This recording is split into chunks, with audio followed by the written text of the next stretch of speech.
मजबूत हफ्ता देखने के बाद आज हफ्ते के आखिरी दिन दुनिया भर के बाजारों से है बेहद कमजोरी के संकेत और एक गैप डाउन ओपनिंग के आसार एसजीएक्स निफ्टी से 200 पॉइंट नीचे खुले तो करना क्या है, ये है आज का खास फोकस। स्वागत है आप सबका शेयर बाजार लाइव में। नमस्कार, मैं हूं अनिल सिंघवी।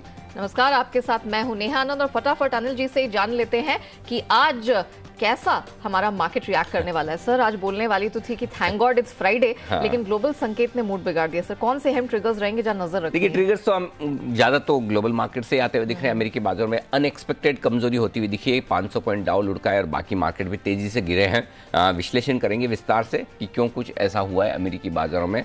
लेकिन इसके अलावा एसजीएक्स निफ्टी आपको कमजोरी के संकेत दे रहा है, डबल सेंचुरी मार्कर नीचे। और सबसे बड़ी बात है कि डाउ फ्यूचर से भी कहीं कोई राहत के संकेत है नहीं, तो ये देखना होगा इंटरेस्टिंग। अब आइए हमारे अपने बाजारों के लिहाज से बड़ा दिन है। निफ्टी की 2 कंपनियों के और वायदा कारोबार की 10 कंपनियों के नतीजे हैं, तो एफएनओ के 12 स्टॉक्स मान सकते हैं। और कल बड़ा दिन था नतीजों के लिहाज से, 20 कंपनियां थी वायदा कारोबार की कुल मिलाकर, निफ्टी समेत मिलाकर। तो उनमें से कई सारे नतीजे आए हैं कल बाजार बंद होने के बाद, उन पर आज होगा हमारा reaction. Okay sir, global cues आपने तो पहले ही बता दिया कि हमारे लिए सबसे महत्वपूर्ण रहने वाले हैं, और आपने कल भी ये बात कही थी कि हम ग्लोबल क्यूज पे निर्भर नहीं रह सकते। कब वो हमारा साथ छोड़ दें, पीछे हट जाएं, तो कोई भरोसा नहीं है। सर, एक तो इन्फ्लेशन का उनका आंकड़ा हम देख ही रहे हैं 40 साल की ऊंचाई पर है, प्लस वहाँ के जो फेडरल रिजर्व के एक प्रेसिडेंट है सेंट लुइस के, उन्होंने सर एकदम क्रिप्टोनाइट फेंकने वाला काम किया मार्केट में, ये कह के कि अगले 4 महीने में आप 1 परसेंटेज पॉइंट तक की बढ़ोतरी में देखना चाहूंगा। तो ये थोड़ा डराने वाली बात है सर। अच्छा हुआ हमारे यहाँ सिस्टम बढ़िया है कि हमारे यहाँ साहब खाली गवर्नर साहब ही बोलते हैं। शक्तिकांता दास साहब के अलावा जाकर कोई बाहर जाके इधर उधर कोई इंटरव्यू नहीं देता। अगर ऐसे देने लगे सब लोग, क्या मतलब, अच्छा चलो मान लिया कि उनको 4 महीने में 1% बढ़ानी है, चलो मान लिया। कमेंट्री हाँ, का मतलब आप कुछ भी बोलेंगे वैसा हाल है। नेचुरली अमेरिकी बाजारों का रिएक्शन जस्टिफाइड है, जायज है। चलिए वो कुछ भी बोलें, एक अलग बात है, लेकिन जो डेटा है वो कंफर्ट नहीं दे रहे, इसमें कोई डाउट नहीं। अगर 40 साल के हाईएस्ट इन्फ्लेशन लेवल पर अमेरिका बैठा है तो ये सब कुछ ठीक नहीं है। हाँ, आप इसी बात पर कह सकते हैं कि उन्हें पब्लिकली बोलना चाहिए, नहीं बोलना चाहिए, या इतना एग्रेसिव स्टेटमेंट देना चाहिए, नहीं देना चाहिए, वो चर्चा का वाद विवाद का विषय हो सकता है। लेकिन बात तो सही है कि अगर आप 40 साल के 7.5% के इन्फ्लेशन पर बैठे हैं तो किस चीज़ का कंफर्ट है? मैक्रो फैक्टर्स में आपको अल्टीमेटली ब्याज दरें बढ़ानी पड़ेंगी, जल्दी बढ़ानी पड़ेगी, ज़्यादा बढ़ानी पड़ेगी, और वही डर है। और कल देखिए बॉन्ड यील्ड लंबे समय बाद 2% के पार निकली है। तो फेड जब बढ़ाए तब बढ़ाए, बॉन्ड मार्केट ने तो बढ़ा दी, है ना। सो मार्केट का रिएक्शन, मार्केट है इसीलिए ना, कंपनियां तो 3 महीने में एक बार नतीजा पेश करती है, लेकिन स्टॉक तो उसके पहले ही बढ़ जाते हैं, घट जाते हैं उम्मीद में। सो ब्याज दरें जब बढ़ेंगी तब बढ़ेंगी, बॉन्ड मार्केट पहले से उसको डिस्काउंट करके आगे अपने यील्ड्स बढ़ा रहे हैं। सो खतरा वही है, और जाहिर सी बात है कि बढ़ती हुई ब्याज दरें इक्विटी मार्केट के लिए कभी अच्छी नहीं होती लॉन्गर टर्म में। अब जो एक ट्रांजिशन पीरियड है, ट्रांजिशन पीरियड ये होता है नेहा कि एकदम कम ब्याज दरों वाला दौर आप देखें, और वहाँ से ब्याज दरें बढ़ने वाला दौर हो। कम ब्याज दरें तब होती है जब आपको इकोनॉमी खराब दिखती है, कंपनियों की कमाई नहीं है, माहौल बड़ा खराब है, लिक्विडिटी नहीं है, तब आप कम ब्याज दरें रखते हैं, लिक्विडिटी रखते हैं। बढ़ती हुई ब्याज दरें तब होती है जब आपको लगता है इकोनॉमिक रिकवरी आ रही है, महंगाई बढ़ गई है, कंपनियां अच्छी कमा रही है, इकोनॉमी में मजबूती है। तो एक तरफ जब खराब माहौल है तब आप पैसा डालते हैं, ब्याज दरें कम रखते हैं, फिर धीमे धीमे तेजी होती है, इक्विटी मार्केट उस पर तेजी करते हैं, नीची ब्याज दरें हमारे लिए अच्छी है। ऊंची ब्याज दरें हमेशा इक्विटी मार्केट के लिए खराब है। लेकिन इसके बीच में जो साल भर 9 महीने का पीरियड होता है वो बड़ा इंटरेस्टिंग होता है। जब भी फेड ब्याज दरें बढ़ाने की सोचता करता है, उसके बाद 9 महीने 12 महीने तक आमतौर पर अमेरिकी बाजार मजबूत रहते हैं, और वो इसलिए रहते हैं कि एक और मैक्रो फैक्टर आपके खराब हो रहे हैं, लेकिन दूसरी तरफ माइक्रो फैक्टर यानी कि कंपनियों की कमाई उस चीज़ की भरपाई करने की कोशिश करती है जो डर आपको बड़े आंकड़े देखकर, महंगाई के और ब्याज दरों के देखकर लगता है, उसके सामने कंपनियों की कमाई आती है। तो ये जो पीरियड होता है 9 महीने 12 महीने का, जिसमें आप अगर कंपनी स्पेसिफिक देखेंगे तो आपको सब अच्छा लगेगा, मैक्रो फैक्टर्स और इकोनॉमी देखेंगे तो सब कुछ खराब लगेगा। तो इस समय बड़ी कश्मकश वाला माहौल होता है, बड़े उतार चढ़ाव वाला माहौल होता है। कौन जाने 2 दिन बाद वापस से आप अमेरिकी बाजारों में थोड़ा सा कंफर्ट आते हुए देखें, इन्फ्लेशन अचानक किसी वजह से थोड़ा नीचे आ जाए तो आप 2 दिन बाद बोले नहीं नहीं नहीं, अब 5 नहीं होगी जी, 4 ही होगी, 4 नहीं 3 ही बार बढ़ेगा। तो ये सब चलता रहेगा, रोज रोज के काम है। और सबसे बढ़िया चीज़ क्या है, अच्छे सपोर्ट लेवल पर कोई न कोई अच्छी खबर आ जाती है, अच्छे रेजिस्टेंस लेवल पर कोई खराब खबर आ जाती है। मार्केट के लिहाज से देखा तो ये है। तो मेरा ये समझना है कि इस साल की जो सबसे बड़ी बदलाव है पिछले साल के मुकाबले में हमारे बाजार में भी, अमेरिकी बाजारों में भी, वो ये एक तरफा तेजी जो 1.5 साल की देखी उसके सामने आपको उतार चढ़ाव दिखेंगे। किसी भी वक्त आपको ओवरनाइट मार्केट अचानक से तेजी या मंदी बहुत दिखाते हुए नजर आएंगे। 2-3 दिन अचानक से बढ़िया तेजी भी तो दिखाई है। हाँ, सही बात है। 500 पॉइंट बढ़े भी तो हैं। बिल्कुल, बिल्कुल। तो ये चलता रहेगा, ये रोज का काम है। बट हाँ, आपको ये डिसाइड करना है कि आपको क्या करना है। अगर आप मैक्रो फैक्टर्स देख रहे हैं तो सावधानी का वक्त है। अगर आप कंपनी स्पेसिफिक आप सोचते हैं कि किधर भी जाए मुझे क्या फर्क पड़ता है, जिस कंपनी में मैंने पैसा लगाया वो मजबूत है, मुझे फर्क नहीं पड़ता, तो वो आपकी एक अलग कॉल होती है। लेकिन दिक्कत इस मार्केट की एक ही है, बढ़ते सब साथ हैं, घटते सब साथ हैं। कोई पहले गिरता है, कोई बाद में गिरता है, कोई पहले बढ़ता है, कोई बाद में बढ़ता है, फर्क इतना ही, लेकिन चलते हैं एक ही दिशा में। हाँ सर, ये बात आपने सही कही, क्योंकि यहाँ पर भी जो इंटरनेशनल मार्केट में भी अमेरिकी कंपनियों के भी जो नंबर्स आ रहे हैं, some of them are very upbeat. तो जैसे पेप्सिको के नंबर्स आए या कोका कोला के भी नंबर्स आए, अच्छे हैं, मार्जिन पे तो प्रेशर है ही, उसमें कुछ कर नहीं सकते, लेकिन वो नंबर्स हैं तो ऑफ कोर्स वो स्टॉक स्पेसिफिक एक्शन है, आपको वो कन्विक्शन मिल जाता है। अच्छा सर, ये तो बात हो गई ग्लोबल मार्केट की। सर हमारे बाजारों की बात कर लेते हैं। नंबर्स तो है ही, नई सीरीज कैसी दिख रही है सर? नई वीकली सीरीज है। कल वीकली सीरीज में काफ़ी कुछ एक्शन था। कल एक्चुअली कभी कभी ऐसा लगता है कल खराब हो जाता तो ठीक ही था एक तरह से क्योंकि कल एक्चुअली पॉलिसी के बाद काफ़ी लोग लॉन्ग हो गए। हाँ, क्योंकि पॉलिसी इतनी दमदार थी सर, वो मच नीडेड भी था, क्योंकि मार्केट को मतलब समझ नहीं आ रहा था कहीं से कुछ मिल जाए। हाँ, मतलब क्या होता है कि जब आप उम्मीद कम रखते हैं और कुछ भी अच्छा ना आए तो भी ठीक है, और कुछ अच्छा आ जाए तो फिर बहुत जोश आ जाता है। अच्छा सेम चीज़ बजट में भी हुई है। बजट से उम्मीदें कम थी और एकदम से वित्त मंत्री ने कह दिया 7.5 लाख करोड़ का कैपेक्स करेंगे, ग्रोथ आएगी। अच्छा लग गया। गवर्नर साहब से डर था कि खराब बोलेंगे, इन्फ्लेशन से डरेंगे, सब कुछ कहेंगे, अकोमोडेटिव नहीं, हम न्यूट्रल कर रहे हैं। कुछ नहीं भाई, अब कहने के लिए आप कह सकते हैं भाई कि LIC का IPO आना है, मार्केट तो मजबूत चाहिए, सेंटीमेंट अभी थोड़ी खराब कर सकते हैं। हो सकता है वो उसके आप जितने मतलब निकालना चाहें निकाल दें, बट पॉइंट ये है कि उन्होंने जो कहा है सोच समझ के कहा है। और मैं ये मानता हूँ आपसे हमसे ज़्यादा वो इकोनॉमी के बारे में, पॉलिसी के बारे में, मॉनेटरी सिचुएशन के बारे में ज़्यादा जानते हैं, इसलिए वो गवर्नर साहब हैं। ठीक है। सो अल्टीमेटली जब गवर्नर साहब की पॉलिसी आई तो लोगों का कॉन्फिडेंस बढ़ गया, और कॉन्फिडेंस बढ़ने की वजह से आप 17,600 के ऊपर बंद हुए। सो बेसिकली अब जब नई वीकली सीरीज में जा रहे हैं तो एक ही समस्या है, और वो ये कि पिछली सीरीज में जो आपको थोड़ा शॉर्ट कवरिंग का सहारा मिला था, वो शॉर्ट कवरिंग खत्म हो गई। आप हल्के थे, लोअर लेवल पे थे, 17,000 के आसपास, पुट कॉल रेशियो 0.7 के नीचे। अब वो सारे कंफर्ट चले गए। इनफैक्ट आज के FNO के डेटा में मैं बड़ा कश्मकश में था कि न्यूट्रल लिखूं या नेगेटिव लिखूं। मैं नेगेटिव भी लिख सकता था, और उसकी वजह यह कि पुट कॉल रेशियो आपका 1.34 पर है, और वो 1.34 का put call ratio higher side पर है। सही बात है। और इस पुट कॉल रेशियो में एक आपको लॉन्ग अनवाइंडिंग, तेजी की पोजीशन कम होने का डर हमेशा रहता है, ओवरसोल्ड के बेहद नजदीक है। तो मैंने क्यों नेगेटिव नहीं लिखा आज के संकेत, उसकी रीजन भी बता दूं। क्योंकि वीकली सीरीज की शुरुआत है हम ओवरबॉट पुट कॉल रेशियो के लिहाज से, लेकिन पोजीशन बहुत कम है।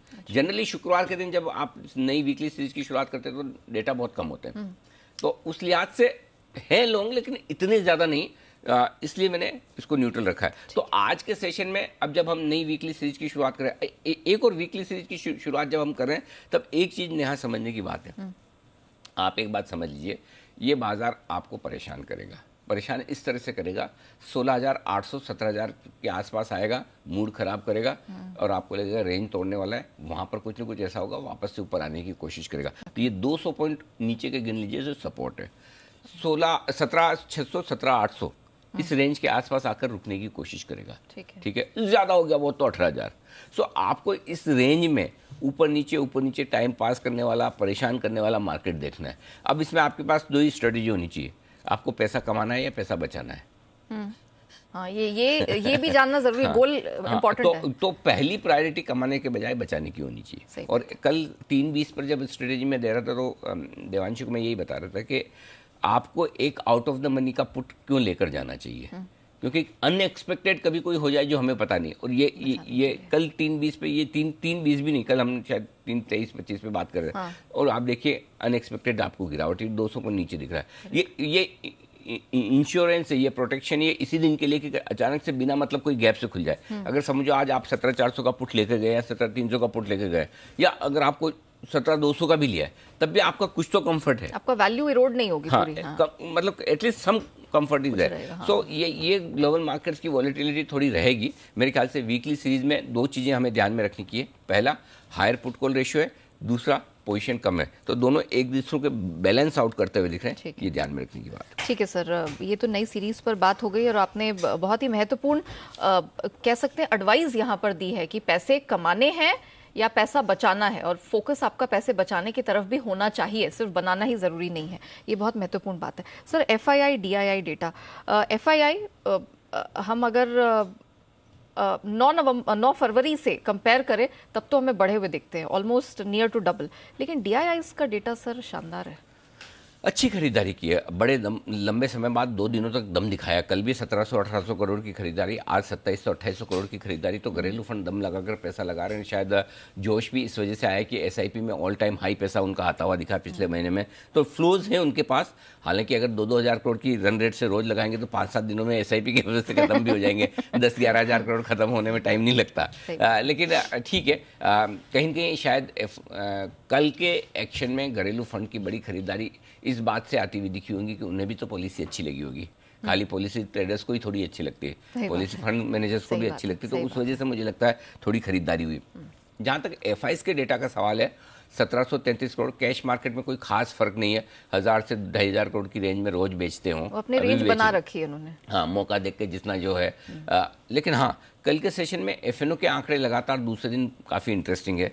2276 करोड़ की तगड़ी खरीदारी इंडेक्स फ्यूचर्स में होती हुई दिखी है, और यही सबसे बड़ा नंबर है, यही सबसे बड़ी दिक्कत की बात है। अच्छा, क्यों? क्योंकि एक तो उन्होंने बहुत सारी शॉर्ट कवरिंग कर डाली कल वीकली एक्सपायरी के लिए, दूसरा बहुत सारी लॉन्ग कर डाली, और FIs की इंडेक्स लॉन्ग पोजीशन 44 से 52%। इस सीरीज की शुरुआत में हम 28% है, 28 से 52% हो गए, ऑलमोस्ट डबल। तो FIs अब उतने शॉर्ट नहीं रहे। मेरी प्रॉब्लम क्या है, एक जो 17,100 के रेंज के आसपास जब FIs एकदम हल्के हैं तो वहां से आप ज्यादा बेच नहीं सकते। दूसरा, पुट कॉल रेशियो आपका ओवरसोल्ड है। अब वो डेटा मेरे फेवर में नहीं आ रहे, न FIs की लॉन्ग पोजीशन अब उतनी कम रही, न पुट कॉल रेशियो उतना नीचे रहा। सो ये थोड़ा सा डिस्कम्फर्ट है ऊपर की तरफ इन दोनों डेटा के लिहाज से। 540 करोड़ के स्टॉक फ्यूचर्स हल्की फुल्की खरीदारी किए, तो ऐसे देखेंगे पीछे कल के डेटा। लेकिन प्रॉब्लम ये है, मेरे कल के डेटा आज काम नहीं आते ना। तो आज वापस से बिकवाली होगी FIs। नहीं सर, अब डे टू डे बेसिस पे देखना पड़ेगा। हाँ। और आपको डेली बेसिस पे हमारे दर्शकों को ये सुनना दोनों पड़ेगा। ट्रिगर्स थोड़े से है ना नेगेटिव साइड पर हुए कि FIs ने खरीदा भले ये ठीक है, लेकिन आजकल क्या हो गया, बहुत FIs इंडेक्स लॉन्ग पे बहुत ज़्यादा जाते नहीं है। अच्छा। वो रेंज ही धीमे धीमे, जैसे पुट कॉल रेशियो की रेंज भी है ना, एक ज़माना था नेहा, पुट कॉल रेशियो 1.7 1.8 भी जाके ओवरबॉट होता था। अच्छा। और 1 के आसपास ओवर सोल्ड हो जाता था। अब पुट कॉल रेशियो 0.7 के नीचे जाता तब जाके ओवर सोल्ड होता है। बेंचमार्क ही बदल गया। हाँ, वो 30 बेसिस पॉइंट रेंज ही नीचे आ गई। अब 140-150 पे पुट कॉल रेशियो ओवरबॉट हो जाता है। सेम FIs की एक ज़माने में लॉन्ग पोजीशन 70, 80, 82% तक चलती थी, ठीक है, वहां पर जाकर लगता था कि अब FIs रुकेंगे। और 52, 55, 58% आए, 60 के नीचे लगता है। अब उल्टा हो गया, 60 के ऊपर तो कभी भी ऐसा लगता है कि अब 60, 62, 65 आ गए, अब नहीं लेंगे, थोड़ा ओवर कॉशियस टाइप हो गया। वो वैसा है। तो वो डेटा में भी आपको हिस्टोरिकल डेटा खाली देख के डिसाइड नहीं कर सकते। तो ये चीजें दोनों ध्यान में रखने वाली है। ठीक है सर, आपने FNO न्यूट्रल की तो बात हमें समझा दी सर, बाकी ट्रिगर्स? ग्लोबल संकेत नेगेटिव हम विस्तार से बात कर ही चुके हैं। FIs के संकेत इसलिए मैंने आज न्यूट्रल साइड पर रखे हैं क्योंकि चूंकि FNO के डेटा ठीक है, घरेलू फंड्स के संकेत अच्छे हैं, बढ़िया पॉजिटिव है। FNO न्यूट्रल से हल्के नेगेटिव है, सेंटिमेंट कॉशियस है, पॉजिटिव से एक ही दिन वापस कॉशियस हो गया, ट्रेंड न्यूट्रल है अभी भी, उसमें बदलाव नहीं। 17,350, 17,425 ये है आपके लिए पहला सपोर्ट जोन जहां पर आप खुलेंगे। 17,465 हल्की फुल्की एक सपोर्ट है, चूंकि उसके नीचे खुलने के संकेत आते दिख रहे हैं। ग्लोबल संकेतों में एक चीज़ ज़रूर कहूँगा मैं कि जितने कमज़ोर हम दिख रहे हैं SGX पे और जितने अमेरिका के बाज़ार कमज़ोर हुए हैं, उतना बाकी पैनिक नहीं है एशिया में। आप देखिए बाकी एशियाई बाजार देखिए, हांगकांग भी अब जाकर गिरा है। काफ़ी देर तक तो हांगकांग भी फ्लैट था, शंघाई को छोड़ दो उससे फ़र्क नहीं पड़ता। बाकी कॉस्पी देखिए 10 ही पॉइंट, इवन सिंगापुर देखिए कोई खास खराब नहीं, जापान में छुट्टी है। सो ऐसा नहीं कि कोई पैनिक वहाँ पर है। थोड़ा अगर आपको कंफर्ट लेना हो तो एशिया में पैनिक नहीं है, कमज़ोरी है, पैनिक नहीं है, हल्की सुस्ती है। सो बहुत ज़्यादा, मतलब इसका मतलब ये कि ज़्यादा ये मान रहे कि भाई प्रॉब्लम अमेरिका की है, अमेरिका का इन्फ्लेशन है, वो निपटेगा। अब वो निपटने के लिए आप कैसे निपटते हैं, तेजी से ब्याज दरें बढ़ाकर या सप्लाई। जो नेगेटिव है वो ये है, डाउ फ्यूचर्स और 150 नीचे। और हमारी प्रॉब्लम क्या है, हमारी प्रॉब्लम ये कि हम एशिया को नहीं देखते, हम डाउ को ही देखते हैं, उस हिसाब से हम 200 नीचे। ओके, तो 17,350, 17,425 आज का सपोर्ट जोन है। अगर इसके नीचे गए तो 17,225, 17,275 ये खरीदारी की जगह बनेगी आपके लिए। ऊपर चूंकि गैप से नीचे खुलेंगे 17,475, 17,525 ये हल्की फुल्की रुकावट है। इसके पार निकल कर टिके तो 17,575, 17,625 वापस आने पर बहुत सारे लोग थैंक यू वेरी मच करना चाहेंगे मार्केट को, यहाँ पर भाई निकलना है, हल्का होना है।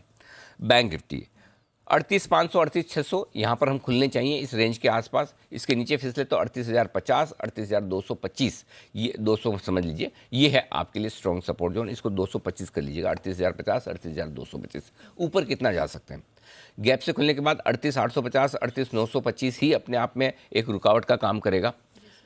38,850 के ऊपर निकलना भी फिर बाद में थोड़ा मुश्किल हो सकता है, इस रेंज में अटकेंगे। अगर हुआ तो कल का जो हाइज बनाया और कल की जो क्लोजिंग है वहाँ पर जाकर अटक जाएंगे। वो है 39,025 से 39,200, वो परफेक्ट सेल जोन है ये आपके लिए।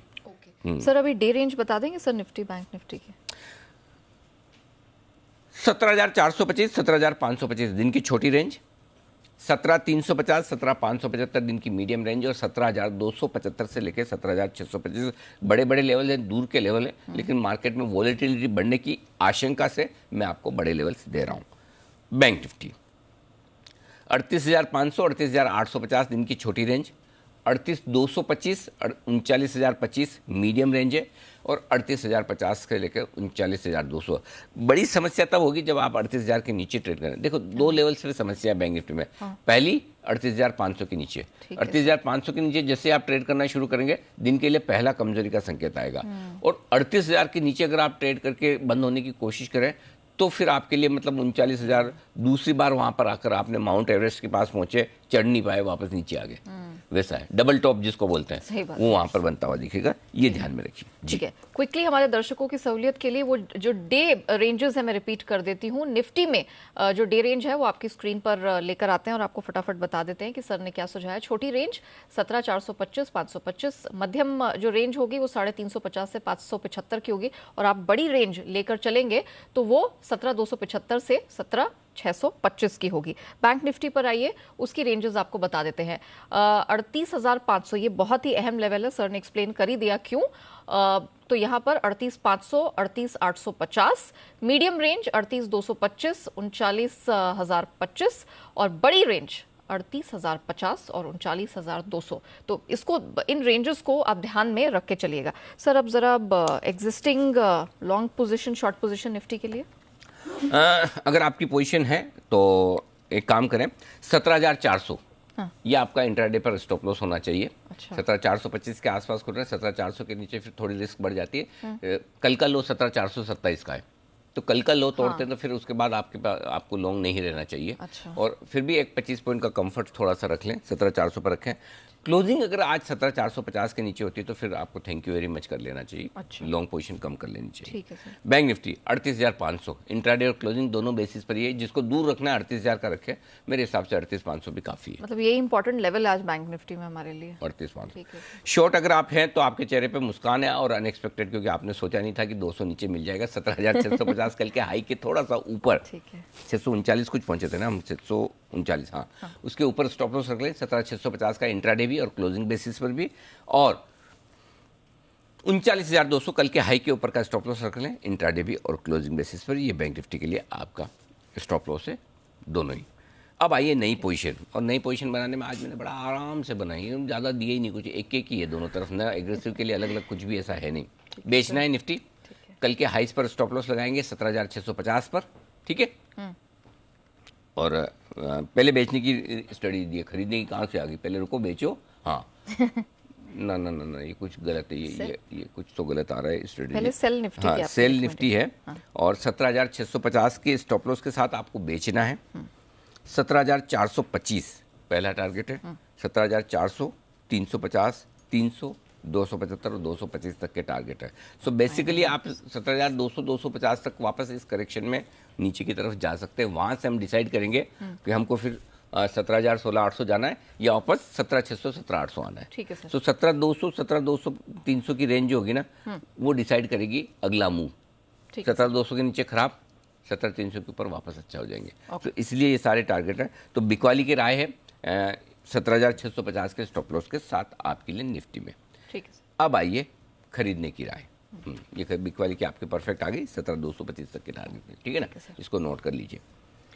खरीदना है 17,350 से मूड बनाना शुरू करें। उसके बाद आपको जहां ठीक लगे 17,300 275 250 200 के ऊपर ऊपर तक खरीद सकते हैं।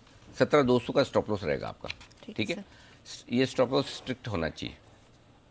17,400 425 छोटे टारगेट, 475 525 ये मीडियम टारगेट, और उसके बाद 550 575 तक के भी टारगेट है खरीदारी करने के लिए। दो और एक्स्ट्रा टारगेट लिख लें। अगर पता नहीं वापस ग्लोबल मूड माउंट ठीक हो जाए तो आप 575 तक भी पहुंच सकते हैं, जो बजट के दिन की क्लोजिंग है। तो 525 और 575 तक के फाइनल टारगेट के लिए करनी खरीदारी। तो एक ही है, नीचे रेंज दे दी वहां खरीदना है, ऊपर बेचने के लिए आपको रेंज की जरूरत नहीं। स्टॉप लॉस चीज चूंकि आप गैप से खुल रहे हैं। चलिए अब बैंक निफ्टी बता दूं आपको। हाँ सर प्लीज। बेचना है, कल के हाई पे स्टॉप लॉस लगाना है बैंक निफ्टी। ठीक है सर। 39,200 ये आपका स्टॉप लॉस होना चाहिए। क्लियर है। हाँ। अब नीचे की तरफ 38,600 38,500 ये दो छोटे टारगेट हैं जहां आप खुलेंगे। ठीक है। इसके बाद 38,350 एक हल्का फुल्का लेवल है। बीच में एक 38,425 भी आता है, मैंने दिया नहीं है। अच्छा, जरूरत नहीं समझी मैंने। ठीक है। 38,350 ये हो गया, 38,225 और 38,050 ये सारे टारगेट 1000 पॉइंट नीचे तक के रास्ते खुलते हैं आपके लिए अगर आप कमजोर होते हैं। अब आपको जो खरीदना है वो 38,050 38,225 की रेंज में खरीदना है स्ट्रिक्ट स्टॉप लॉस के साथ, और वो होगा 37,900 का। क्योंकि एक बार 38,000 के नीचे ट्रेड करके आप 37 बंद होने की या और ट्रेड करने की कोशिश करते हैं तो फिर वो एक बड़ी जो रेंज है 38-39,000 की वो नीचे की तरफ खुल जाती है रिस्क। तो आपको 37,900 पर स्टॉप लॉस रखना है। टारगेट जो बनेगा 38,350 38,500 600 और 725 ये चार टारगेट के लिए करनी है निचले स्तरों पर खरीदारी। Perfect sir. इसी के साथ एफएनओ बैन अपडेट भी दे देते हैं। इस बैन लिस्ट में आ गया ना, सेल शामिल हो गया सर। पहले पीएनबी और भेल बीएचईएल इसी पहली बार मैंने ऐसा देखा, मतलब देखा होगा मुझे याद नहीं है, लेकिन पहली बार मैंने ऐसा तीनों की तीनों कंपनियां बैन में जो है वो सरकारी कंपनियां, भेल सेल पीएनबी। हाँ सही बात है। तो ये एफएनओ बैन की अपडेट है, बाहर तो कोई भी नहीं है, और पीएनबी बीएचईएल इसी हफ्ते इस लिस्ट का हिस्सा बन चुके हैं। चलिए अनिल सर ने विस्तार से आपको बता दिया है कि ब्रॉडर मार्केट्स में क्या रेंज होगी, सेंटिमेंट कैसा होगा, मौजूदा पोजीशन है तो क्या करना है निफ्टी बैंक निफ्टी में, एंड ऑफ कोर्स आप नई पोजीशन खड़ी करने की सोच रहे हैं तो आपको किन लेवल्स पे ध्यान देना है। लेकिन अब थोड़ा सा स्टॉक स्पेसिफिक एक्शन पर फोकस करेंगे, और इसके लिए मेरी पूरी रिसर्च टीम मेरा साथ देने के लिए जुड़ चुकी है। हमारे साथ देवांशी, वरुण, कुशल हैं, end of course brokerage report के साथ आशीष भी न्यूज रूम में जुड़ चुके हैं। देवांशी के साथ सबसे पहले शुरुआत करते हैं। देवांशी गुड मॉर्निंग, जरा बताइए ट्रिगर्स और आज के लिए रिजल्ट्स क्या है आपकी लिस्ट में। बिल्कुल, आप देखिए आज निफ्टी में ओएनजीसी है और डीवीज लैब है, जिसमें जो निफ्टी में जिसके नतीजे आते हुए दिखेंगे, और साथ ही एफएनओ या वायदा बाजार की बात करें तो Apollo hospital, Ashok Leyland, Glenmark pharma, Honeywell automation, IDFC, India cements, Metropolis, Motherson Sumi, PFC और वोल्टास पर फोकस होगा।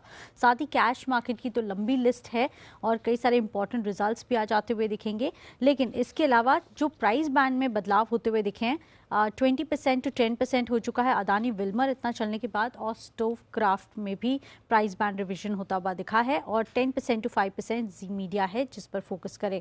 साथ ही अशोक लेलैंड आज कई माध्यम के जरिए प्राइवेट प्लेसमेंट्स के आधार पर कंपनी पूंजी जुटाने पर विचार कर सकती है 250 करोड़ के लेवल्स के आसपास। और आज बलरामपुर चीनी 2.5 रुपये के आसपास का डिविडेंड था, जो आज एक्स डेट ट्रेड करता हुआ दिखेगा। और एलआईसी पर नजर रखिए, क्योंकि आईपीओ के लिए कंपनी की आज बोर्ड बैठक होती हुई दिखेगी, जो बोर्ड बैठक के बाद फाइनली कंपनी जो है डीआरएचपी फाइल करेगी। तो आज एलआईसी के चलते थोड़ा सा हलचल मार्केट में देखने मिल सकता है। ओके, तो आज के ट्रिगर्स रिजल्ट्स क्या कुछ हो सकते हैं, देवांशी ने हम लोग को एक पिक्चर दे दी। कुशल की तरफ बढ़ते हैं। कुशल, जरा बताइए नतीजों के लिहाज से कैसा दिन दिखाई दे रहा है, निफ्टी एफएनओ स्पेस क्या कुछ देखने को मिल सकता है। देखिए नेहा, यहाँ पर नंबर्स आते हुए दिखे हैं कैश स्पेस की काफ़ी सारी कंपनियां, लगभग 80-90 कंपनियों ने अपने नंबर्स डिक्लेयर किए थे, जिसमें राष्ट्रीय केमिकल RCF नंबर्स अच्छे रहे हैं, पर मार्जिन्स पर कमजोरी देखने को मिली है। खासकर 9.9% के मुकाबले 6% के मार्जिन्स क्लॉक इन किए कंपनी ने। साथ ही कंपनी का मुनाफा जो है वो 34% बढ़कर 196 करोड़ पर आया है। तो मिले जुले सेट ऑफ नंबर्स आप इसमें कह सकते हैं। स्नाइडर इलेक्ट्रिक नंबर्स हर एक फ्रंट पर अच्छे रहे हैं, मार्जिन 10% से बढ़कर 11.2%, मुनाफा भी 57% बढ़कर 52 करोड़ पर आता हुआ दिखा है। सनफ्लैग आयरन नंबर्स मिक्स हैं, क्योंकि मार्जिन्स आप देखिए 12.6-12.4% पर ऑलमोस्ट स्टेबल है, पर मुनाफे में 9% की गिरावट के साथ 42.5 करोड़ पर यह आंकड़ा आया है। और कंपनी ने कमर्शियल पेपर 100 करोड़ रुपए के इश्यू करने पर भी बोर्ड से मंजूरी मिल गई है। साथ ही टीटागढ़ वैगन्स नंबर्स अच्छे हैं, 5.8% के मुकाबले मार्जिन 7.9% पर आया। और कंपनी का जो घाटा था पिछले साल 81 लाख रुपए का, इस बारी 1.5 करोड़ के मुनाफे में तब्दील हो गया है। तो नंबर्स यहाँ पर आप कह सकते हैं कि बढ़िया आए हैं। वी-मार्ट नंबर्स जो है मिले जुले हैं, इनफैक्ट मार्जिन्स गिरे हैं 22% के मुकाबले 19.8% पर कंपनी का जो मुनाफा है वो 19% बढ़कर 57 करोड़ पर जाता हुआ दिख रहा है। वेल्सपन कॉर्पोरेशंस नंबर्स आप देखिए, मार्जिन्स में डिप है, 13% के मुकाबले 9.5% के मार्जिन्स हैं, और कंपनी का मुनाफा भी लगभग 70% गिरता हुआ दिखा है। तो नंबर्स हर एक फ्रंट पर कमजोरी का रुझान दिखाते हुए नजर आ रहे हैं। जोमैटो लिमिटेड नंबर्स आप देखिए, यहाँ पर काफ़ी सारी एडजस्टमेंट्स भी हैं। खासकर आप देखिए 351 करोड़ का घाटा था पिछली बारी, इस बारी रिपोर्टेड बेसिस पर जो घाटा है वो 67 करोड़ का है। हालांकि एक्सेप्शनल प्रॉफिट जो है 316 करोड़ का इस बारी रखा गया है। और कंपनी का मुनाफा, माफ कीजिए, कंपनी की जो आय है वो करीब 82% बढ़कर 1112 करोड़ पर आती हुई दिखी है। एडजस्टेड बेसिस पर जो एबिटा है वहां पर घाटा आया है 270 करोड़ रुपए का, 310 करोड़ के क्वार्टर ऑन क्वार्टर बेसिस पर मैं बता रहा हूं आपको। मनाली पेट्रो नंबर्स कमजोर हैं, मार्जिन्स 40% से 38%, मुनाफा 9% गिरकर 109 करोड़ पर आया है। और एक खबर भी है मेरे पास जिसमें बर्गर किंग, यहाँ पर कल शाम QIP खुलता हुआ दिखा था, फ्लोर प्राइस 136 रुपये 5 पैसे पर तय किया गया है। 5% का डिस्काउंट यहाँ पर संभव है। और इंडिकेटिव ऑफर साइज जो है 1275 से 1425 करोड़ पर रखा गया है। ओके, चलिए कुशल ने आपको बता दिया कि कल जितने नंबर्स आए थे उसका विश्लेषण पूरा उन्होंने कर दिया है। अब बढ़ते हैं वरुण की तरफ। वरुण, जरा बताइए कि आपके पास आज कौन कौन से रिजल्ट्स की लिस्ट है? ओके, कैश की काफ़ी सारी कंपनियां हैं जिनके नतीजे मैं आपको बताऊंगा। सबसे पहले करियर पॉइंट, यहाँ पे थोड़े वीकिश या फिर वीक नंबर्स है और थोड़े फ्लैट है। रेवेन्यूज जो है 6% गिरे हैं, मार्जिन्स थोड़े बहुत बढ़ चुके हैं, 60% से बढ़ के 68%, मुनाफा 9 करोड़ से घट के 7 करोड़ के आसपास आया है। एवरेस्ट इंडस्ट्रीज ठीक ठाक नतीजे हैं, लेकिन मार्जिन में यहाँ पे भी गिरावट है, 5.2% से गिर के 4.6%। मुनाफा अगर आप देखेंगे तो 7.2 करोड़ के आसपास आया है। गुजरात पिपा, यहाँ पे कंसोलिडेटेड अगर आप देखेंगे नतीजे थोड़े वीक है, रेवेन्यूज 15% गिरे हैं, मार्जिन्स में करीब 4% के आसपास की गिरावट है। मुनाफा जो है उसमें भी आपको गिरावट देखने मिलेगी, करीब 24% के आसपास की। हेल्थ क्या है ग्लोबल, यहाँ पे रेवेन्यूज जो है 30% बढ़े हैं, तो मिक्स टाइप के नंबर्स है, क्योंकि मार्जिन्स जो है उसमें अच्छी खासी बढ़ोतरी हुई है, 13.6% से बढ़ के 16.8%, लेकिन कंपनी ने घाटा किया है 46 करोड़ का, और घाटा बढ़ा है 29 करोड़ से बढ़ के अब 49 करोड़ पे आ चुका है। HP एडिसिव्स, यहाँ भी मिक्स नंबर्स है, क्योंकि रेवेन्यूज बढ़े हैं 26.5%, लेकिन मार्जिन में गिरावट 10.4% से गिर के 9.6%, मुनाफा जो है उसमें भी करीब 32% के आसपास की गिरावट है। IRB इंफ्रा, रेवेन्यूज गिरे हैं 17% के आसपास, लेकिन मार्जिन बढ़े हैं 46.5% से बढ़ के 57.7%, मुनाफे में करीब 5% के आसपास की बढ़ोतरी है। JMC प्रोजेक्ट्स, मिक्स नतीजे हैं, रेवेन्यूज बढ़े हैं 25%, मार्जिन में गिरावट है, और कंपनी ने 29 करोड़ का लॉस किया है, यानी कि मुनाफे से कंपनी घाटे में आई है। मिश्र धातु, नतीजे कमज़ोर है, रेवेन्यूज़ के अलावा, रेवेन्यूज़ क्योंकि 23% बढ़े हैं, लेकिन मार्जिन्स 45% से गिर के सीधे 27%, और मुनाफा जो है 28% गिरा है। और आखिरी में क्वेस्ट कॉर्प, यहाँ भी नतीजे ठीक, लेकिन वही मार्जिन गिरावट 5.37% से गिर के मार्जिन जो है 4.87% के आसपास आए हैं। इसके अलावा कंपनी के रेवेन्यूज 31% बढ़े हैं, मुनाफा अच्छा खासा बढ़ा है, 42 करोड़ से बढ़ के करीब 84 करोड़ के आसपास आया है। इसके अलावा कंपनी ने एक कंपनी है हेप्कॉन टेक्नोलॉजीज प्राइवेट लिमिटेड, उसमें 49% से हिस्सा बढ़ा के 60.67% बढ़ाने के लिए इनकी बोर्ड जो है उन्होंने मंजूरी दी है। तो यहाँ भी एक खबर है, उसके चलते भी नजर पे रहना चाहिए। ओके, चलिए अब देवांशी के पास लौटते हैं। देवांशी, जरा बताइए, FNO स्पेस में भी बहुत सारी कंपनियों के नंबर्स आने हैं, आपकी लिस्ट क्या कहती है? GSPC आप यहाँ पे आपको फोकस करना है, जिसके नंबर्स आते हुए दिखे अनुमान से थोड़े से बेहतर थे, लेकिन इसके बावजूद थोड़े से कमज़ोर नंबर्स आते हुए दिखे। जो आय है वो 20% तक कम होती हुई दिखे। इसके साथ ही कामकाजी मुनाफा 11% तक कम होता हुआ दिखा है। मार्जिन इस बार 71% पे आए हैं 65% से बढ़कर, और जो मुनाफा है वो इस बार 24% तक कम होता हुआ दिखा है और 248 करोड़ आया है। ईजिस लॉजिस्टिक्स यहाँ पे नजर रखें, अच्छे नंबर्स हैं।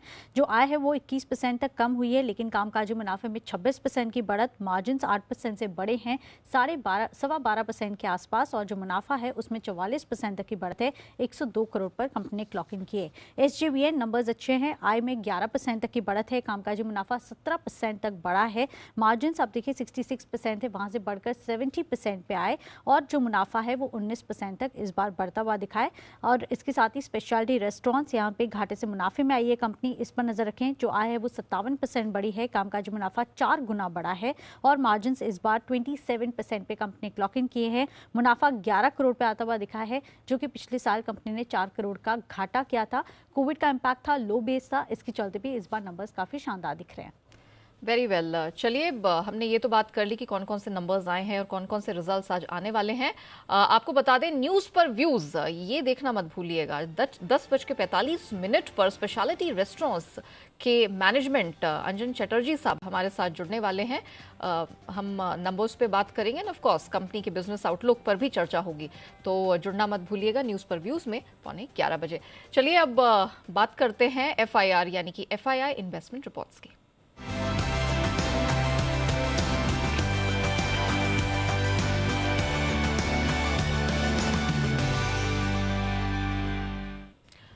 तो FII ब्रोकरेजेस ने दर्ज की है FIR किन शेयरों में, बताने के लिए मेरे सहयोगी आशीष जुड़ चुके हैं। Ashish, good morning, over to you. देखिए, नतीजे के बाद ढेर सारी रिपोर्ट्स आई हैं। सबसे पहले M&M से शुरुआत कर लेते हैं। यहाँ पर किसी भी ब्रोकरेज हाउस ने टारगेट या रेटिंग प्राइस में कोई बदलाव नहीं किया। सबकी कमेंट्री देखें तो पॉजिटिव ही नजर आ रही है, अनुमान के मुताबिक नतीजे। लेकिन खास बात यह कि कल नतीजों के बाद ऐलान हुआ कि XUV 300 का जो है ये EV वर्जन लॉन्च करने वाले, इसको लेकर ब्रोकरेज हाउस जो है उत्साहित नजर आ रहे हैं। CLSA खरीदारी किराए को बरकरार रखे हुए हैं। 853 जो है कल की क्लोजिंग है, 1220 रुपए का लक्ष्य दे रहे हैं। मॉर्गन स्टैनली ने ओवरवेट की रेटिंग दी है 1117 रुपए के लक्ष्य के लिए, लेकिन बैंक ऑफ अमेरिका स्टॉक पर ज्यादा बुलिश नजर नहीं है, न्यूट्रल की रेटिंग दे रहे हैं 920 रुपए के लक्ष्य के लिए। जोमैटो एक ऐसा स्टॉक है जो लगातार सुर्खियों में बना रहता है। नतीजों के बाद ब्रोकरेज हाउस की तरफ से रिपोर्ट आई है, सभी की कमेंट्री में लिखा हुआ है कि नतीजे जो अनुमान से काफी कमजोर देखने को मिले हैं। मॉर्गन स्टैनली ओवरवेट की रेटिंग को बरकरार रखें, अभी भी 150 रुपए का लक्ष्य दे रहे हैं, स्टॉक गिरकर 94 रुपए तक आ चुका है। क्रेडिट स्विस ने आउट परफॉर्म की रेटिंग दी है और लक्ष्य इन्होंने काफी घटाया, पहले 185 का व्यू था, अब 120 रुपए का लक्ष्य दे रहे हैं। और बैंक ऑफ अमेरिका अगर आप देखें तो इन्होंने भी जो लक्ष्य है वो घटाकर 115 रुपए कर दिया है। पिरामल एंटरप्राइज नतीजे अच्छे हैं, सबने कहा है कि काफी बढ़िया हाइलाइट्स यहाँ पर क्वार्टर के दौरान देखने को मिली है। CLSA आउट परफॉर्म की रेटिंग को बरकरार रखे हैं और लक्ष्य बढ़ा है, लक्ष्य बढ़ाकर 2850 कर दिया है। 2496 जो है कल की क्लोजिंग है। जेफरीज देखें तो खरीदारी किराए को बरकरार रखे हैं और ये ज्यादा बुलिश नजर आ रहे हैं, क्योंकि इन्होंने जो लक्ष्य है वो 3050 रुपए से बढ़ाकर 3100 रुपए कर दिया है। सिटी भी खरीदारी को बरकरार रखे हैं, लेकिन लक्ष्य थोड़ा सा एडजस्ट किया है, 3310 से घटाकर 3180 रुपए कर दिया। हिंडाल्को की भी कल नतीजे आए थे, अनुमान के मुताबिक CLSA खरीदारी किराए को बरकरार रखे हैं 655 रुपए के लक्ष्य के लिए। कह रहे कि इनपुट कॉस्ट ज्यादा था, लेकिन क्योंकि LME में कीमतें बढ़ी हैं, इसका एक फायदा देखने को मिला। मैक्वायरी आउट परफॉर्म की रेटिंग को बरकरार रखे हैं, 547 की क्लोजिंग है, 526 रुपए का लक्ष्य दिया है। हीरो मोटोकॉर्प यहाँ पर भी नजर रखेगा, नतीजों का इम्पैक्ट है, होल्ड की राय दे रहे हैं। जेफरीज 2560 रुपए के लक्ष्य के लिए, ताकि जो करंट मार्केट प्राइस है से नीचे का लक्ष्य है, 2734 कल की क्लोजिंग है। और मॉर्गन स्टैनली ने ओवरवेट की रेटिंग को बरकरार रखा है, उन्होंने भी जो है 2400 रुपए का लक्ष्य दिया है। इसके अलावा आपको नजर रखनी चाहिए ट्रेंड पर, यहाँ पर भी जो है इम्पैक्ट देखने को मिलेगा नतीजों का। जेफरीज की तरफ से रिपोर्ट है, होल्ड की रेटिंग को बरकरार रखा है और लक्ष्य 1000 से बढ़ाकर 1150 कर दिया। तो ये है वो सारी रिपोर्ट्स जिन पर आपको रखनी है नज़र। तो सबसे बढ़िया रिपोर्ट्स हैं पिरामल पर और सबसे ख़राब है जोमेटो पर। सबने जोमेटो के टारगेट काटे हैं, पता नहीं क्या होगा। मुझे तो डर इस बात का, चलो कि अगर स्टॉक को अच्छा नहीं किया, कंपनी अच्छा नहीं की, तो डिस्काउंट बंद ना हो जाए। पता चले भाई डिस्काउंट देना कम है। आशीष को सबसे ज़्यादा नुकसान। आशीष, जो आप इतने रिपोर्ट पढ़ रहे हो नेगेटिव, अगर समझो जोमेटो ने डिस्काउंट देना कम कर दिया तो आप पर कितना असर आएगा, सोचा इसके बारे में? सर आएगा, लेकिन मैं ना स्विगी का यूजर हूँ सर, उसका इंटरफेस बढ़िया लगता है। अच्छा, आई एग्री विद हिम। तो मतलब कमजोर नतीजों के पीछे आशीष जिम्मेदार है, जोमेटो का इस्तेमाल कम करते हैं। आइए बढ़ते आगे, और तैयार है हमारे साथ वरिंदर मंसल। वक्त है वरिंदर रिजल्ट एक्सरे का।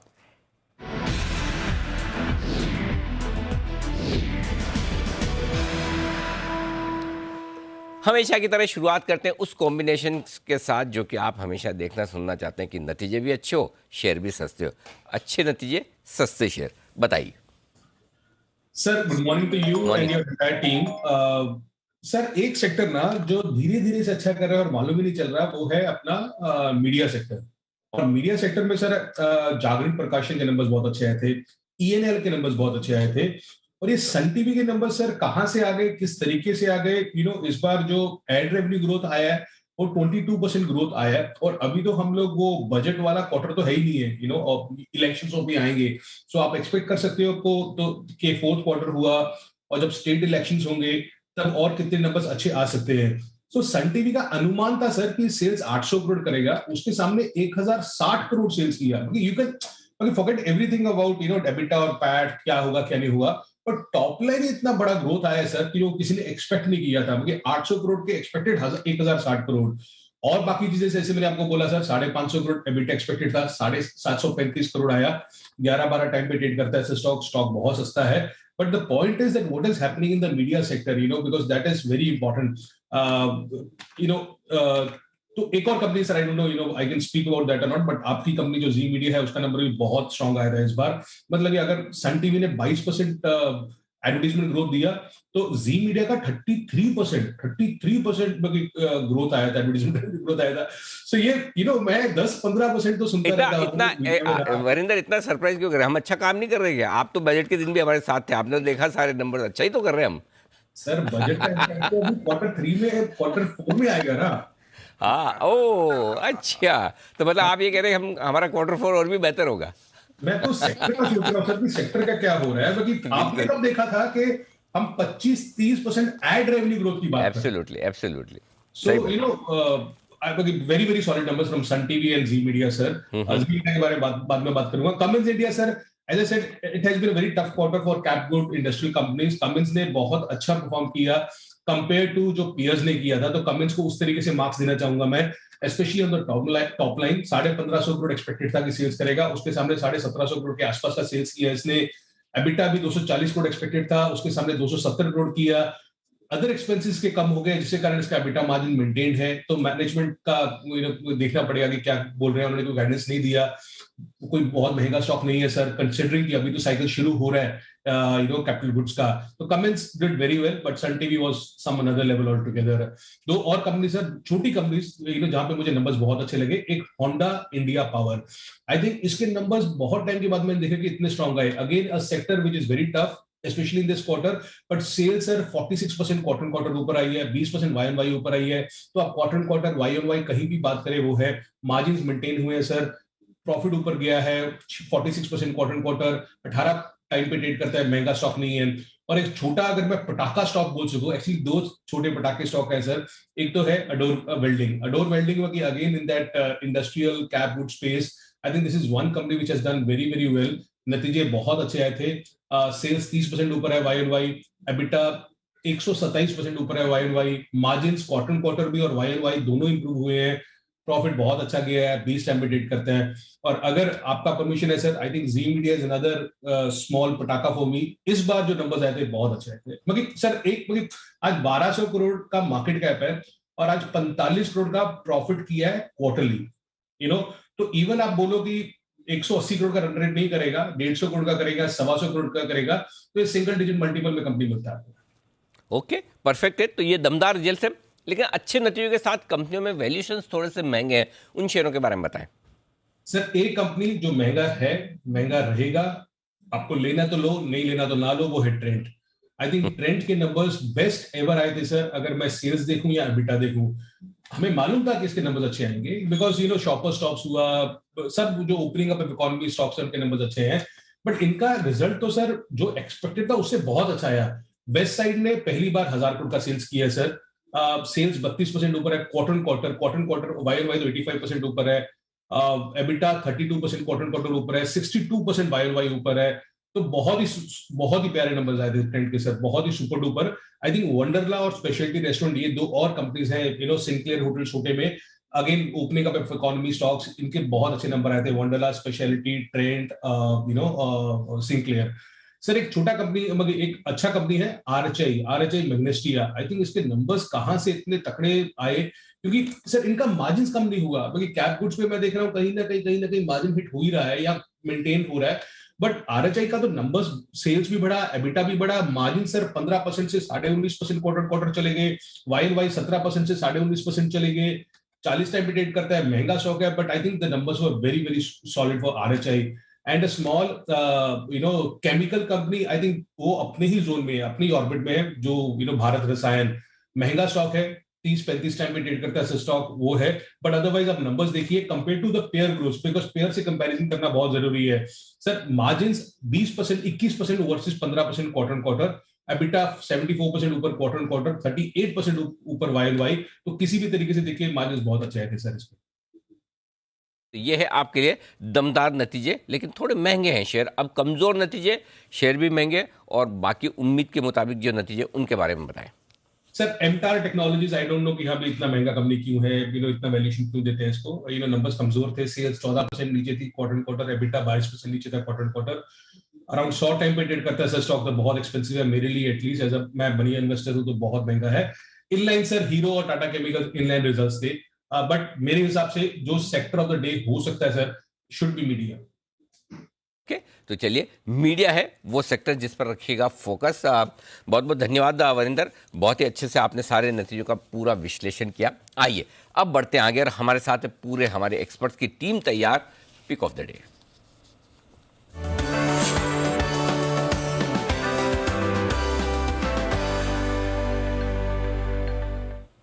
ने आज हमारे टीम में पिछले 2-4 दिनों से एक अच्छी चीज़ देखने को मिल रही है जी सर, कि मतलब है ना, लोग जिम्मेदार हो रहे हैं ज़्यादा, मतलब समझ रहे हैं कि हमें अगर कहीं कोई दिक्कत है तो ज़्यादा काम करने की ज़रूरत है। जैसे बंसल जी नहीं आ रहे हैं, हमेशा बंसल जी रोज सुबह सबसे पहले आके बैठते हैं, तो बंसल जी 3-4 दिन से छुट्टी में स्वास्थ्य लाभ कर रहे हैं, सोमवार से जुड़ेंगे। हाँ, अपडेट देखा था। हाँ, अपडेट देखा। तो कुणाल जी सबसे पहले आ जाते हैं आजकल। तो कुणाल जी, इस बात की बधाई आपको कि आप बंसल जी की अनुपस्थिति में आप समय से आ रहे हैं। हो सकता है इतने दिन जो लेट आते हैं उसका वजह भी ये हो सकता है कि बंसल जी इनका टाइम ज़्यादा खा जाते हो, इसलिए लेट आते हो, लेकिन जो भी है आप टाइम से आ रहे हैं, अच्छी बात है। गुड मॉर्निंग, बताएं pick of the day.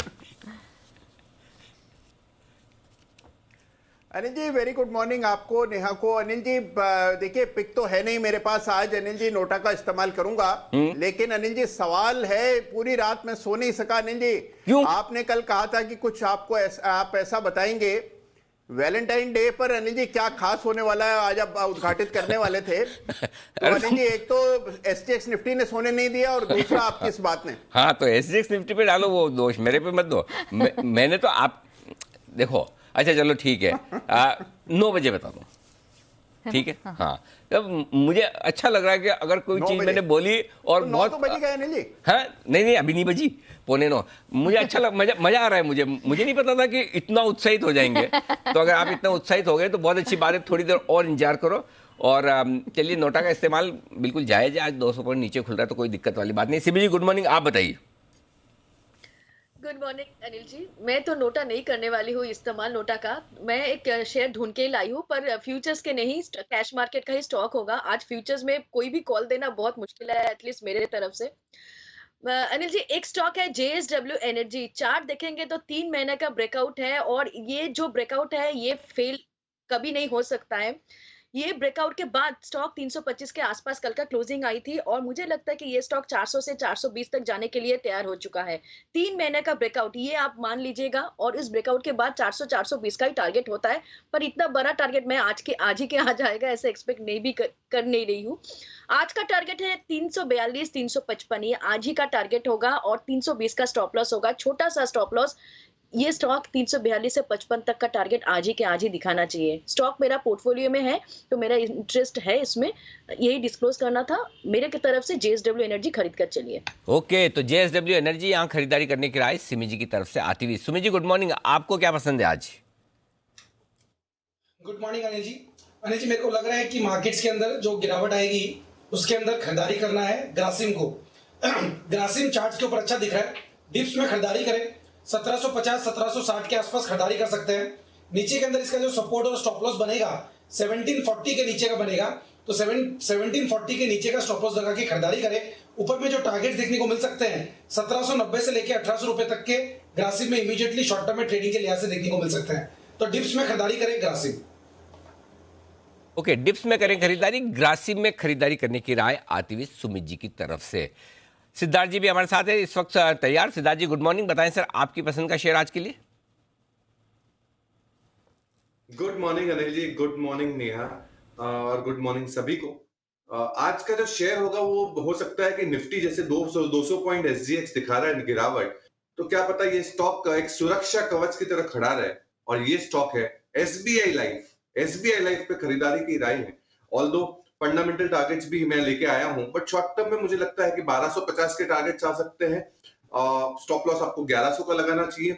Long term 1500 के टारगेट्स आ सकते हैं। नतीजों की अगर बात करें तो दमदार नतीजे, मार्केट शेयर में बढ़ोतरी हुई है ये कंपनी के बिजनेस में, साथ ही साथ स्ट्रॉन्ग मार्जिन है। एसबीआई लाइफ मुझे लगता है कि सुरक्षा कवच की तरफ खड़ा रह सकता है। ओके, तो ये है सेडानी साहब की तरफ से राय। इस वक्त एसबीआई लाइफ पर खरीदारी करने की 1100 रुपए का स्टॉप लॉस और 1250 तक के टारगेट ये आपके लिए आते हुए। सिद्धार्थ जी ये तो पिक ऑफ द डे नहीं हुई, फिर 1250 तो आज नहीं आ सकता, ये तो पोजिशनल है ना। पोजिशनल है और लॉन्ग टर्म तो 1500 के टारगेट्स है। अच्छा, ओहो, ओके। तो चलिए एसबीआई लाइफ ये है वो स्टॉक जहां पर खरीदारी करने की राय सिद्धार्थ जी की तरफ से आती हुई है। ढेर सारे स्टॉक्स आज रहेंगे एक्शन में और वो होंगे नतीजों के लिहाज से। सबसे पहले तो जोमेटो पर ही सिद्धार्थ जी आप राय दीजिए। जो रिजल्ट्स आए बड़े ख़राब दिख रहे हैं भाई। अच्छा, सारे के सारे डाउनग्रेड आए हैं। क्रेडिट स्विस ने 185 से 120 कर दिया है। मेरिल लिंच का टारगेट 115 रुपये का, ओहो। गोल्डमैन ने टारगेट 185 से 160 कर दिया। मतलब सब राइट लेफ्ट सेंटर टारगेट काटे जा रहे हैं। क्या करना है सर? देखिए नतीजे तो खराब है। न्यू एज बिजनेस है ये। न्यू एज बिजनेस में और जिस हिसाब से स्टार्टअप एक बिजनेस है, इसमें एक वॉलेटिलिटी का माहौल जरूर रहता है, और ये आप समझ के ही ये स्टॉक में एंटर करें। मेरे हिसाब से आपको होल्ड ऑन करना चाहिए, क्योंकि बेहतरीन कंपनी है। एक न्यू स्टार्टअप, न्यू कॉन्सेप्ट वाला बिजनेस है। ओलिगोपॉली है, एक दो प्लेयर ही है। वैल्यूएशन जो अनलिस्टेड प्लेयर है उसको बेटर मिलने लगा है, तो इसीलिए थोड़े से गिरावट दिख रहे हैं। बट मैं ओवरऑल पर्सपेक्टिव से अभी भी मानता हूं कि इसको बने रहना चाहिए। न्यू एज बिजनेस के हिसाब से, टर्न अराउंड बिजनेस के हिसाब से अगर आप रखना चाहे तो पोर्टफोलियो में रखें।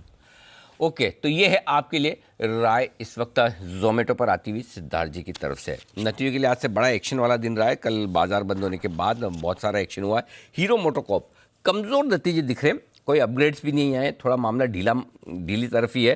कुणाल जी हीरो मोटो के चार्ट्स देखिए, सपोर्ट कहाँ है, रुकावट कहाँ है, और क्या कोई शॉर्ट का मौका बनता है किसी पर्टिकुलर लेवल के नीचे जाने पर? अनिल जी देखिए, एक सीमित दायरे का कारोबार हम पिछले 1-1.25 महीने से देख रहे हैं, और मुझे लगता है अनिल जी जब तक 2650 का लेवल होल्ड कर रहा है, यही सीमित दायरे का कारोबार ही देखने को मिलेगा। सबसे क्रिटिकल सपोर्ट 2650 के आसपास है। 2650 का स्तर जैसे ही ये स्टॉक तोड़ेगा तो फिर आपको सीधा यहां से 100-150 रुपए की गिरावट देखने को मिलेगी। तो मेरी राय में अगर नया शॉर्ट खोलना है तो 2650 के टूट जाने के बाद ही करना चाहिए।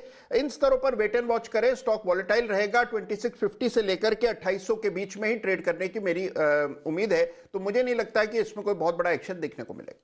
ओके, वाह, तो ये है आपके लिए हीरो मोटोकॉर्प पर राय आती हुई। एक और दमदार रिजल्ट्स आए जो स्टॉक हमारे वागले साहब का बड़ा फेवरेट रहा है, उस पर मैं वागले साहब से राय लूँगा, सन टीवी। लेकिन उससे पहले वागले साहब से एक बार पहले पिक ऑफ द डे लेना जरूरी है। वागले साहब गुड मॉर्निंग, बताएं सर, बाय सेल नोटा। Anil ji good morning. मेरा तो बाय है, लेकिन कंडीशनल बाय है। ओके। और कंडीशनल बाय है LIC हाउसिंग फाइनेंस में। कल का पैटर्न जो बना है बहुत ही बढ़िया है, लेकिन आज कितना गैप डाउन ओपन होगा मुझे नहीं पता। तो कल का जो हाई ब्रेक करेगा तो मोमेंटम कंटिन्यू होगा। तो मैं 403 का बंद है, मुझे 409 जो कल का है उसके ऊपर लेना है।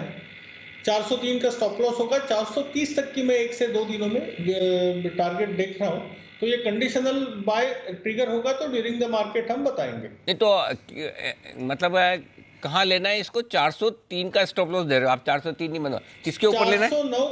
409 क्रॉस करते। हाँ, ओके ओके, समझ गया। तो 409 के ऊपर निकले तो ही खरीदना है। ध्यान से नोट करना, नहीं तो बोलोगे अरे 403.15 चल रहा है, वागले साहब ने तो 403 का स्टॉप लिया। फिर ट्वीट चालू कर दो वागले साहब के नाम पे ट्रोल करने के लिए। सुना करो पहले ढंग से।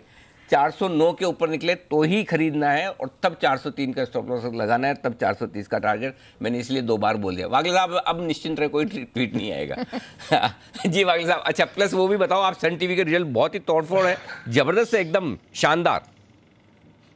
अनिल जी, सन टीवी का मेरा पोजिशनल व्यू 550 555 का है, 520 का कल का क्लोज है। हाँ, ये हो सकता है ये माहौल में 510 505 तक जा सकता है। आपको 500 के नीचे का स्टॉप लॉस लेके 550 का टारगेट 1 से 4 दिन 5 दिन में भी 1 से 2 हफ्ते का व्यू लेना है। 8 से 10% की मूव आनी चाहिए। और अनिल जी, मैं कुछ और कह रहा था, मेरे को कोई ट्रोल करता नहीं है अनिल जी। अरे आपको क्या पता, आप तो ट्विटर, आप तो 3:30 बजे के बाद ऑफ कंप्लीट मस्त। अच्छा, शो में भी आपको ज्यादा फर्क नहीं पड़ता कोई क्या बोल रहा है क्या नहीं बोल रहा, आप अपनी मस्ती में रहते हो। ये सब चीजों से आप ऊपर उठ चुके हो, बराबर है ना, मतलब वो आप लीजेंड वाली श्रेणी में आ गए हो। तो कोई कुछ करे कुछ बोले, मुझे फर्क है। आज तो कितने समय बाद, मैं बता दूं, अभी ट्विटर आ जाएंगे, कितने समय बाद लोगों ने वागले साहब की मुस्कुराहट देखी है। नहीं तो हमारा कभी कभी तो कई बार लोग मुझे बोलते हैं कि सर आप कपिल शर्मा वाले शो में चले जाओ। आप, मैंने कहा जिस दिन मैं वागले साहब को हंसाने में सक्सेस हुआ उस दिन सोचूंगा। तो आपके चक्कर में तो मेरी परफॉर्मेंस अभी तक बराबर नहीं हुई है। तो इसलिए वागले साहब, बाकी आप ट्विटर पे ऑफ रहते हैं, इसलिए आपको पता नहीं कौन कौन क्या क्या लिखता है, जो पढ़ते हैं उनको पता है। तो चलने दीजिए। आइए क्यूबिन्स, ये बहुत ही तगड़े रिजल्ट्स आए और सिद्धार्थ जी राय आपको देनी है इस पर।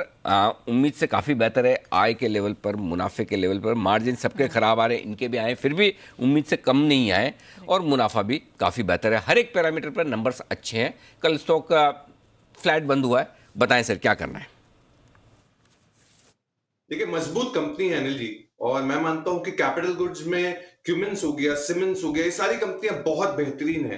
तो मैं मानता हूं कि नतीजों के हिसाब से ऑल्दो एक्सपेक्टेशन से थोड़े बेहतर ही है, बट मैं मानता हूं कि आपको रहने देना चाहिए, क्योंकि कैपिटल एक्सपेंडिचर जिस हिसाब से बजट वगैरह में है, कैपिटल गुड स्टॉक्स पे ऊपर बहुत ही अच्छा फोकस और बूस्टर रहेगा, बने रहना चाहिए। साथ ही साथ अगर आपको खरीदना हो तो सिमेंस भी एक बहुत अच्छा विकल्प है, जिसको आप खरीद सकते हैं लंबी अवधि के लिए। और हाँ, जर्मनी जाना है तो सीमेंस के साथ रहना है।